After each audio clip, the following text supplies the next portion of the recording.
مهمترین اتفاقی که دوست داری در آینده براتون بیفته؟ من دوست دارم که حالا محصولاتی که تولید میکنیم واقعا بشه تو جای دیگه هم این محصولات رو عرضه کرد. من زمانی که تو ایران جای دیگه دنیا زمانی که حالا از اون موقع که تو ایران کار کردم حداقل میتونم بگم 6 تا پیشنهاد داشتم که برای کانادا این محصول رو بسازم. هم تو کنمت پیشنهاد داشتم که این کارو بکنم، هم دو تا دانشگاه دیگه بودن که این کارو بکنم براشون، ولی خب نمیشه تو ایران متاسفانه.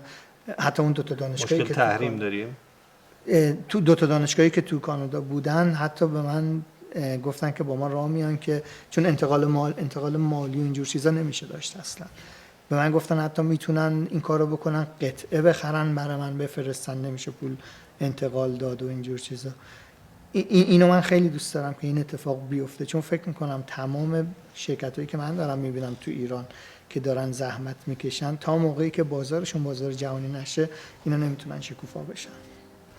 خیلی متشکرم. نگرانی تو خیلی ارزشمنده. نگرانی از سر دوست داشتن فوق‌العاده مهمه و نشان از اینه که شما این آب و این خاک رو دوست دارید از صمیم قلب که نگرانیشید. متشکرم که اومدید. خیلی کیف کردیم از مصاحبت با شما. متشکرم. مرسی. ممنونم. خیلی ممنونم.